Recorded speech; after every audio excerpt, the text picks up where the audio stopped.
नमस्कार विद्यार्थी मित्रांनो. आज आपण विषय मराठी इयत्ता 5वी या वर्गातील मराठी विषयामधील उपयोजित लेखन या भागाचा अभ्यास करणार आहोत.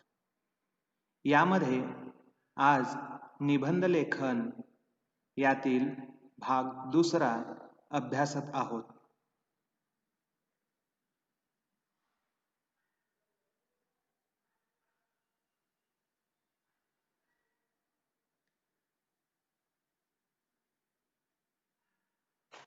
उपयोजित लेखन म्हणजे काय हे आधी आपल्याला समजून घेणे गरजेचे आहे.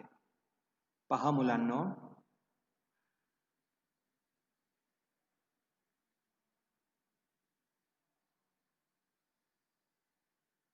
इयत्ता 5वी मध्ये उपयोजित लेखनाला आगळे महत्त्व आहे. कारण यामुळे मुलांच्या कल्पनाशक्तीला व विचारशक्तीला योग्य व चांगली चालना मिळते. तसेच दैनंदिन जीवनामध्ये जे काही विचार व कल्पना करता ते भाषेच्या माध्यमातून कसे मांडता येईल हा विचार मुलांनी या उपयोजित लेखनात करायचा आहे. उपयोजित लेखनामध्ये वेगवेगळे प्रकार असतात. त्यांचा सराव तुम्ही करायचा आहे. म्हणजे मुलांनो, तुम्हाला या इयत्तेमध्ये उपयोजित लेखनामध्ये जे काही वेगवेगळे प्रकार आहेत त्या प्रकारांचा अभ्यास करायचा आहे. यामुळे तुम्हाला तुमच्या दैनंदिन जीवनामध्ये अनेक गोष्टी लिहाव्या लागतात, त्यात याचा उपयोग होईल.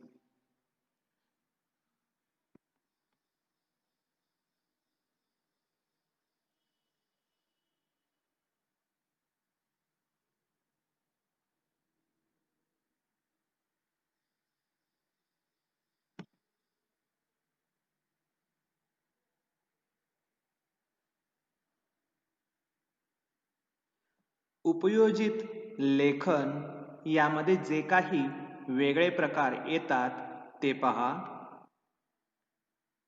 निबंध लेखन,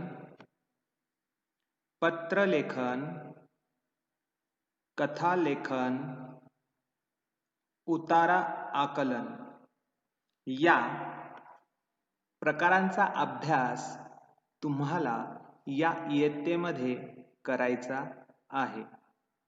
यातील निबंध लेखन या प्रकारातील पहिला जो प्रकार होता तो आपण मागील भागामध्ये अभ्यासला आहे. आज आपण याच निबंधातील पुढील भाग व पुढील प्रकार अभ्यासणार आहोत. पहा मुलांनो,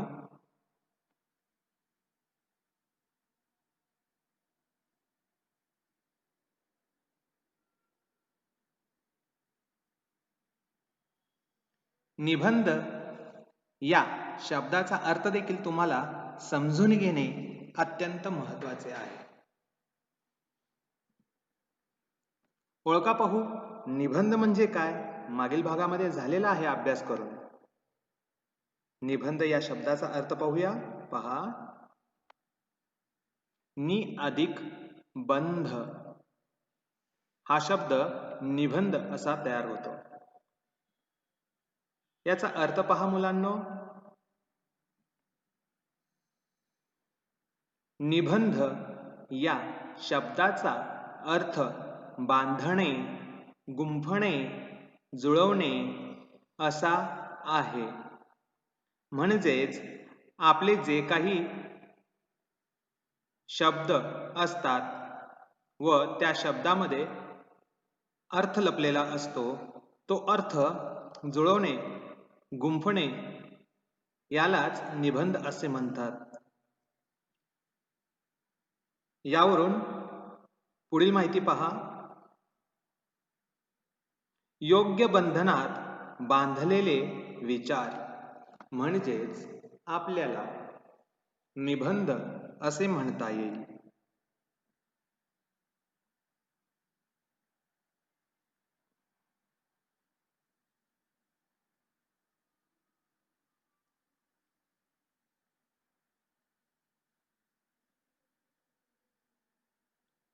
निबंध लेखन म्हणजे काय?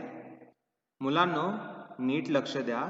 आत्ता आपण पाहिलो होतो निबंध या शब्दाचा अर्थ.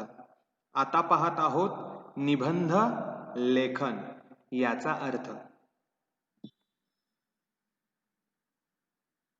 अर्थ पहा. निबंध लेखन म्हणजे विचारांची विषयानुरूप केलेली मुद्देसूद मांडणी. म्हणजे मुलांनो, येथे आपले जे विचार असतात ते भाषेमध्ये लिहून ठेवायचे असतात व ते मुद्देसूदपणाने मांडायचे असते. यालाच आपण येथे निबंध लेखन असे म्हणत आहोत.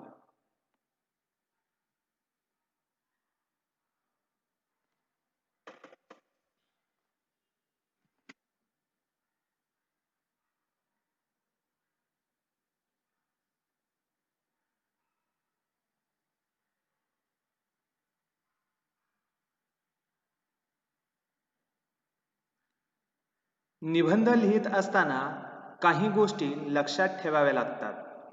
म्हणजेच निबंध व्यवस्थित छान असायला हवा, याकरिता काही गोष्टी या लक्षपूर्वक लिहायला हव्यात.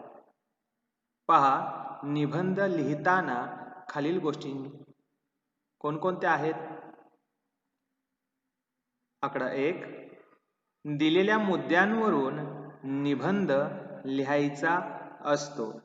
म्हणजे तुम्हाला जे काही मुद्दे दिलेले असतात त्या मुद्द्यांचा वापर करून निबंध लिहायचा असतो. यामध्ये जे मुद्दे असतात त्यांचाच वापर तुम्हाला करायचा असतो. क्रमांक 2 पहा. निबंधाची भाषा साधी व सोपी असावी. म्हणजे मुलांनो, तुम्ही जे काही निबंध लिहिणार आहात मुद्द्यांना अनुसरून ते निबंध लिहित असताना तुमची भाषा ही साधी, सोपी, समजण्यासारखी असावी. यामुळे तुमचा निबंध वाचणाऱ्या व्यक्तीला समजेल व तुमचे विचार त्या व्यक्तीपर्यंत पोहोचेल. म्हणून तुमच्या निबंधाची भाषा ही साधी व सोपी असावी. आणखी काही गोष्टी लक्षात ठेवायच्या असतात, ते पहा मुलांनो.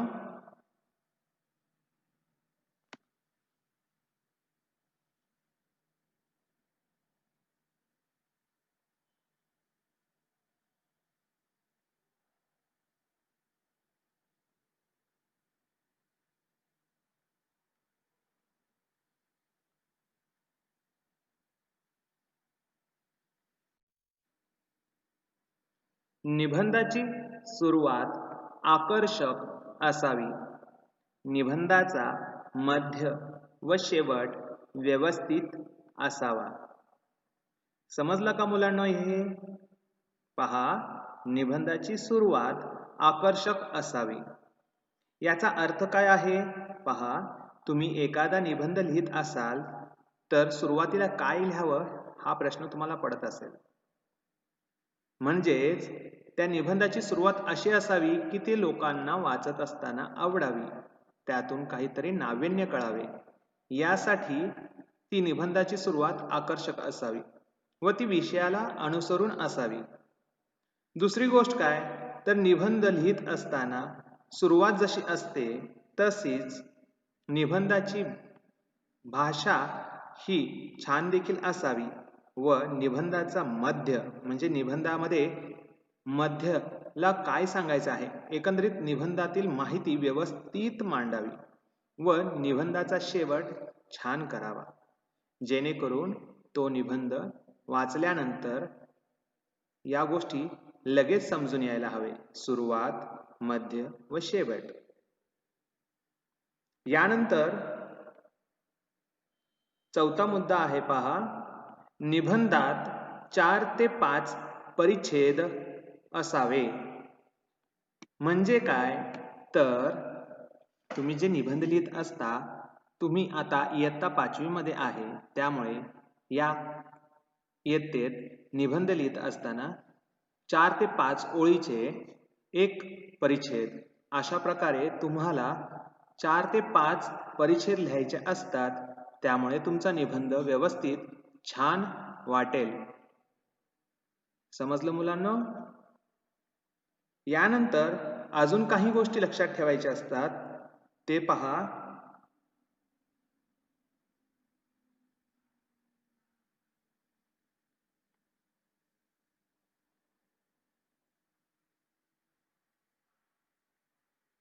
पाचवा मुद्दा आहे, निबंधात योग्य ठिकाणी विरामचिन्हांचा वापर करावा. ही सर्वात महत्त्वाची गोष्ट आहे मुलांनो.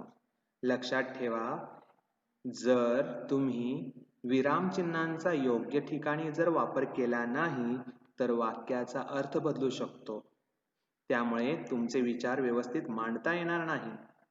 यामुळे तुम्हाला विरामचिन्ह कोणती, कधी वापरतात, ते कसे लिहावे, त्यांचा आकार किती असतो, या गोष्टी देखील तुम्हाला माहीत असले पाहिजे व ते निबंधात योग्य ठिकाणी वापरत जा. यामुळे तुमचा निबंध व्यवस्थित वाटेल. वाचत असताना वाचणाऱ्याला कोणत्या वाक्यानंतर थांबायचे असते हे त्या चिन्हांवरून कळेल. म्हणून निबंधात विरामचिन्हांचा वापर योग्य करावा. कधी कधी काही मुलं काय करतात तर विरामचिन्ह हे नको त्या ठिकाणी वापरतात. त्यासोबतच एकच विरामचिन्हाची गरज असेल तर तिथे वेगवेगळे विरामचिन्ह वापरतात. यामुळे अर्थ चुकतो. ही गोष्ट येथे लक्षात ठेवा. यानंतरचा मुद्दा आहे पहा, निबंधात मराठी भाषा शुद्ध वापरावी. ही तर सर्वात महत्त्वाची गोष्ट आहे. पहा, मराठी भाषा तुम्ही जरी बोलत असला तरी ती भाषा लिहित असताना अनेक चुका होत असतात. त्या तुम्ही वाचल्यानंतर तुम्हाला समजेल. तुम्ही जेव्हा एखादे निबंध लिहाल ते तुम्ही पुन्हा वाचाल त्यावेळेस तुम्हाला तुमची चूक समजून येईल. म्हणजेच काय, यामध्ये भाषा ही शुद्ध असायला हवी. जर भाषा शुद्ध असेल तर तुमचे विचार व्यवस्थित मांडता येतील. जर भाषा जर अशुद्ध असेल तर त्यातून तुमचे विचार व्यवस्थित मांडता येणार नाही व तुम्हाला जे सांगायचे असते ते व्यवस्थित सांगता येणार नाही. कारण एखाद्या शब्दाला असणारा इकार उकार हे जर चुकलात तर त्यामुळे त्याचा अर्थ बदलू शकतो. तो शब्दाचा अर्थ बदलला तर त्या वाक्याचा अर्थ बदलेल. वाक्याचा अर्थ बदलला तर तुम्हाला जे सांगायचं असेल ते व्यवस्थित सांगितलं जाणार नाही. यामुळे मराठी भाषेत निबंध लिहित असताना शुद्ध लिहावे हे आपल्याला येथे समजायला हवे. अशा प्रकारे निबंध लिहित असताना या काही गोष्टी लक्षात ठेवणे गरजेचे आहे.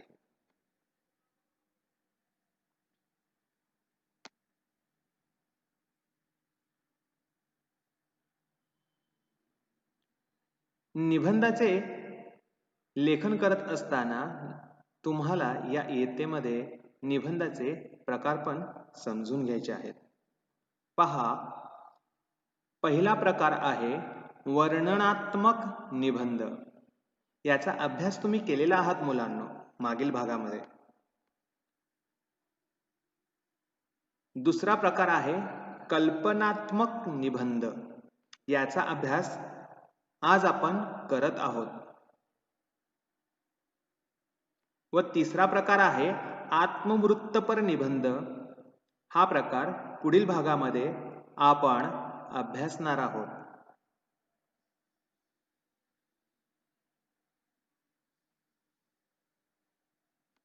चला आजचा प्रकार पाहूया.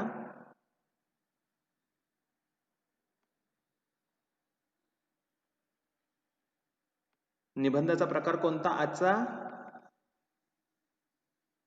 कल्पनात्मक निबंध.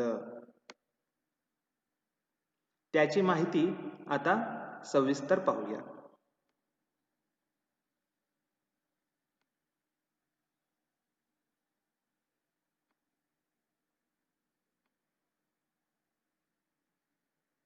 कल्पनात्मक निबंध म्हणजे काय, ते कसे लिहितात, त्यामध्ये कोणते विषय येतात, याची माहिती आता आपण पाहणार आहोत. सुरुवातीला कल्पनात्मक निबंध म्हणजे काय ते पहा. आपल्याला कल्पनेत रमून जायला नेहमी आवडते. विशेषतः जे आपल्याजवळ नाही ते आपल्याजवळ असेल तर असे विचार आपल्या मनात नेहमी येतात. हे विचार, अशा कल्पना निबंध रूपाने मांडणे म्हणजेच कल्पनात्मक निबंध होय. मुलांनो, मी हे फक्त आता वाचलेलं आहे, समजून घ्या. तुम्ही दररोज वेगवेगळ्या कल्पना करत असता. या कल्पनेमध्ये आपल्याकडे एखादी गोष्ट नाही असे असल्यास आपल्याला ते असल्यानंतर कसे झाले असते, काय झाले असते, अशा कल्पना करायला खूप आवडतात. असे विचार आपल्या मनात नेहमी येत असतात. हेच विचार, याच कल्पना आपल्याला निबंध रूपाने मांडायच्या असतात व याला शब्दामध्ये लिहिताना ते मुद्देसूदपणाने व विषयानुरूप लिहिणे गरजेचे आहे. समजलं मुलांनो? पुढे पहा, अजून याची जास्त माहिती पाहूया.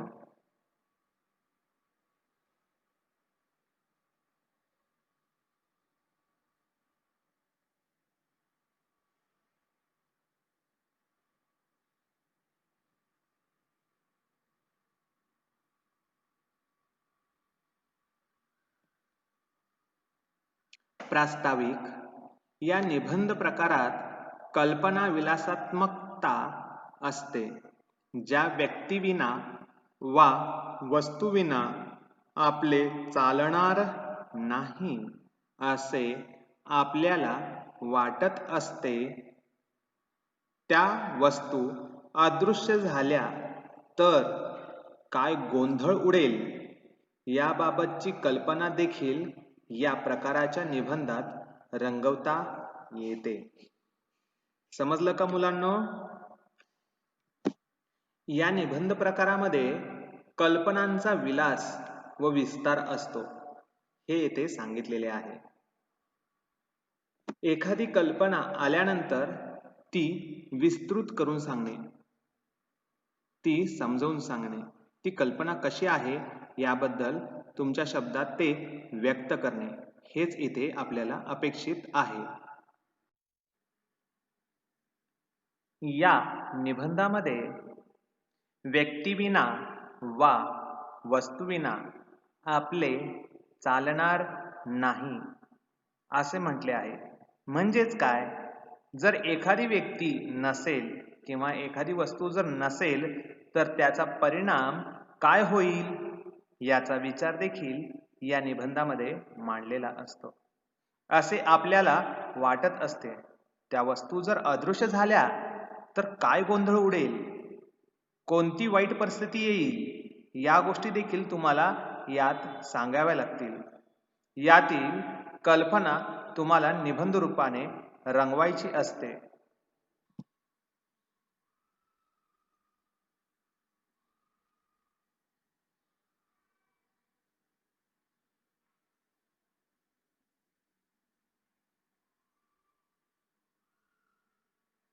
तसेच निबंधात ठराविक गोष्टी ठराविक पद्धतीनेच घडतात किंवा ठराविक स्वरूपातच असतात, हे आपल्याला येथे समजते.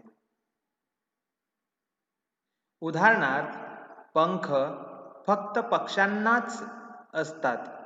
दर दिवशी सूर्य उगवतोच यात काही बदल झाल्यास कोणती परिस्थिती उद्भवेल, मानवी जीवनात कोणते बदल घडतील, हे इथे आपल्याला या निबंधामध्ये सांगावे लागेल. समजलं मुलांनो?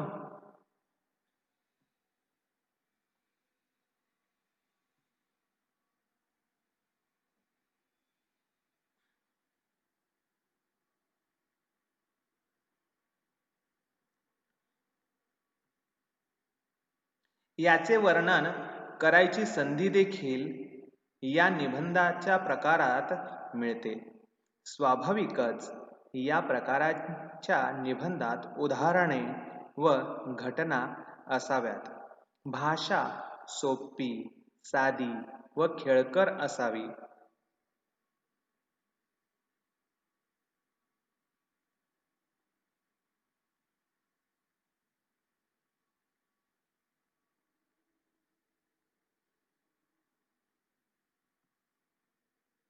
कल्पनात्मक निबंध यामध्ये काही उदाहरणे तुम्हाला दिलेली आहेत.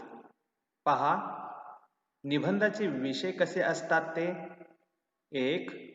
परीक्षा नसती तर. आरसा निर्माण झाला नसता तर.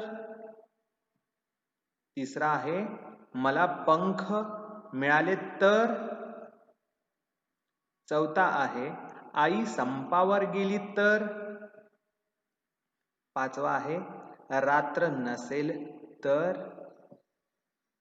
सहावा आहे घड्याळ नसेल तर. व सातवा आहे मी शिक्षक झालो तर. हे विषय हे कल्पनात्मक निबंधामध्ये येतात. मुलांनो, ही कल्पना तुम्ही करायची असते व हे सविस्तरपणे तुम्हाला लिहायचं असतं. यावरच आधारित आपल्याला एक निबंध पाहायचा आहे. पहा मुलांनो, तुम्हाला परीक्षेमध्ये कशा प्रकारे प्रश्न येतात. कल्पनात्मक निबंध, पुढील मुद्द्यांच्या आधारे निबंध लिहा व योग्य शीर्षक लिहा असे सांगितले जाते. व यामध्ये मुद्द्यांचा वापर करायचा आहे. त्यासोबतच त्या निबंधाला तुम्हाला शीर्षक म्हणजे नाव देखील द्यायचं आहे. मुद्दे पहा. आपण एक निबंधाचा भाग येथे अभ्यासणार आहोत, पाहणार आहोत. मुद्दे दिलेले आहेत ते नीट वाचा पाहू. रात्र नसेल तर धमाल, खूप खेळणे, अंधार नाही, सतत प्रकाश, पण झोप मिळणार नाही, शाळा चालूच, सूर्योदय सूर्यास्त, चांदणे नसेल, दिवाळीतला आकाशकंदील, आरसा नसेल, आनंद नाही. अशा प्रकारे हे मुद्दे देऊन तुम्हाला हा निबंध लिहिण्यास सांगितलेला असतो. यावरून आता निबंध कसा तयार करतात ते पाहूया. पहा मुलांनो,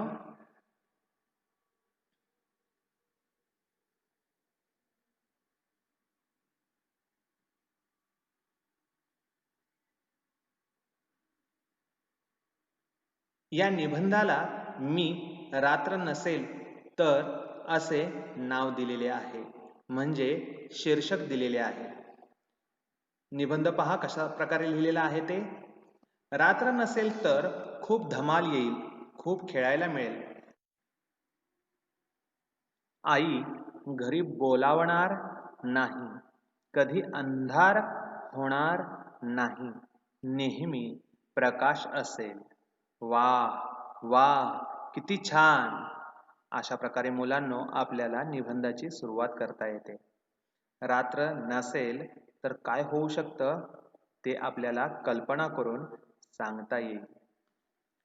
या निबंधाचा मध्य पण आपल्याला पाहायचा आहे. तत्पूर्वी मी तुम्हाला थोडासा वेळ देणार आहे. हा निबंध लिहून घ्यायचा आहे.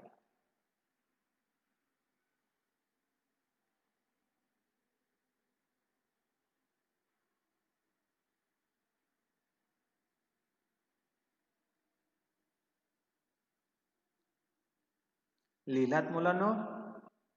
चला तर पुढे पाहूया. या निबंधामध्ये मध्य कशा प्रकारे करता येतं.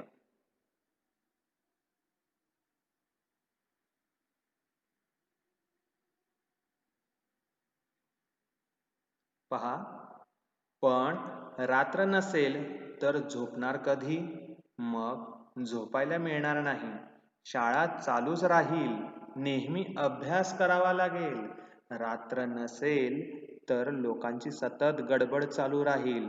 शांतता नसेल, सूर्योदय नसेल, सूर्यास्त नसेल, चंद्र चांदण्या पाहायला मिळणार नाही. अशा प्रकारे आपल्याला या निबंधामध्ये सांगता येतं. आपल्या कल्पनेतल्या गोष्टी मांडता येतात. हे निबंध थोडासा लिहून घ्यायचंय मुलांनो. लिहून घ्या.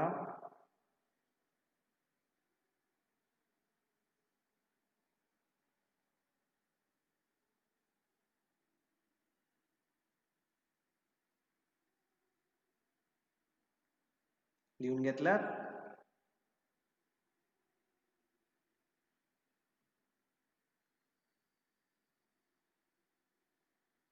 चला आता आपण या निबंधाच्या शेवटकडे जाऊया.